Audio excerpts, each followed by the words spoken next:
Congress high command तुम्हारे रवैये से खुश नहीं है। अगर तुम जंग में ब्रिटिश को मदद नहीं करने के अपने फैसले पर अड़े रहोगे तो हमें कुछ कड़े फैसले लेने पड़ेंगे। और मुझे इस्तीफा देने के लिए मजबूर किया जाएगा। सुनो जवाहर, चाहे जो भी हो जाए, मैं कभी उस साम्राज्य का समर्थन नहीं करूंगा जिसने 200 साल तक हम पर बेरहमी से राज किया। और मैं कभी भी फिरंगियों के लिए भारतीय सैनिकों के बलिदान का समर्थन नहीं करूंगा।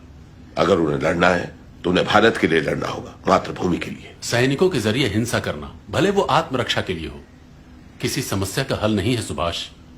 अहिंसा का मार्ग जो हमें बापू ने दिखाया है, हमें उसी पर चलना होगा। आजादी कोई भीख नहीं, ये हमारा अधिकार है, और अधिकार मांग कर नहीं, छीन कर लिया जाता है। तुम्हारी सोच एकदम गलत है सुभाष। हिंसा से कभी कुछ हासिल नहीं होता। भारत की आजादी का एकमात्र उपाय है अहिंसा। मेरा ये मानना है।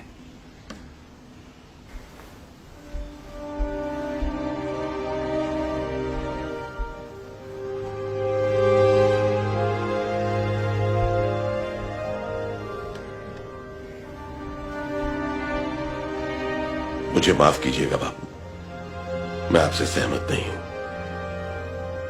आप लोग अपने तरीके से आजादी के लिए लड़िए, मैं अपने हिसाब से लड़ता हूं।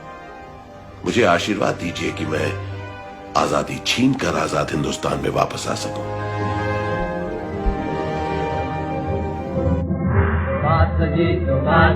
वो जाने हिंद आ गए है नाग जिससे हिंद को वो जाने हिंद आ गए।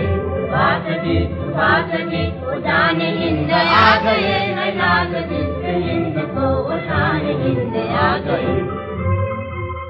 जिस आदमी ने, जिस शख्स ने और जिसके सैनिकों ने हमें आजादी दी, आपने उनको जिंदा दफना दिया।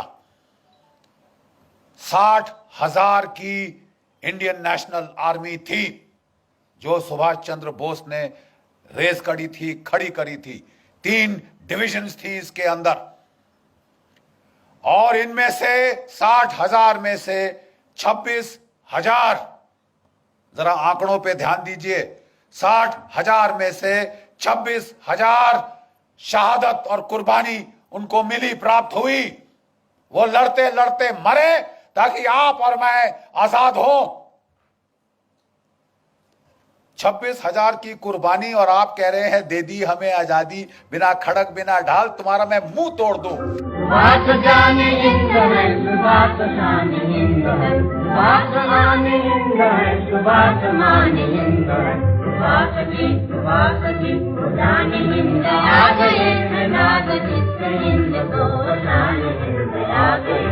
हमें अपना खून बहाना है, हमें कुर्बानी उठाना है। कोई बात नहीं है हम जिंदा रहेंगे या तो मरेंगे, कोई बात नहीं है।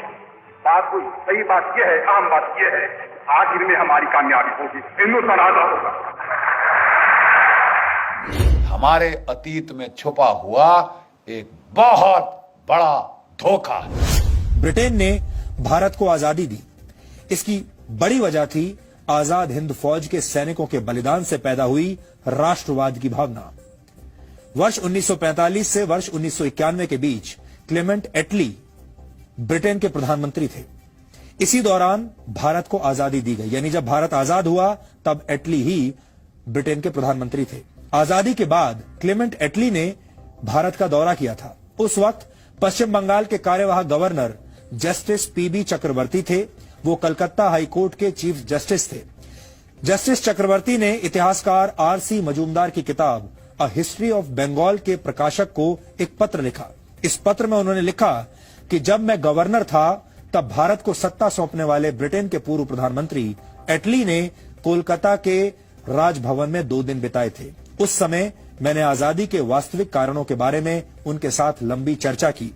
एटली के लिए मेरा सीधा सवाल यह था कि महात्मा गांधी का भारत छोड़ो आंदोलन कुछ समय पहले ही खत्म हो गया था और 1947 में ऐसी कोई परिस्थिति नहीं थी कि ब्रिटेन को जल्दबाजी में भारत छोड़ना पड़े। इसके जवाब में एटली ने पीबी चक्रवर्ती को कई कारण बताए भारत छोड़ने के। एटली ने कहा कि नेताजी सुभाष चंद्र बोस की सैन्य गतिविधियों की वजह से भारत की सेना और नौसेना के सैनिकों की वफादारी ब्रिटिश क्राउन यानी ब्रिटिश राज के प्रति कम हो रही थी। इस चर्चा के अंत में पीबी चक्रवर्ती ने एटली से यह पूछा कि भारत छोड़ने के फैसले पर महात्मा गांधी का कितना असर था। इस सवाल को सुनकर एटली ने मुस्कुराते हुए सिर्फ एक शब्द का इस्तेमाल किया और वो शब्द था मिनिमल, यानी कम से कम।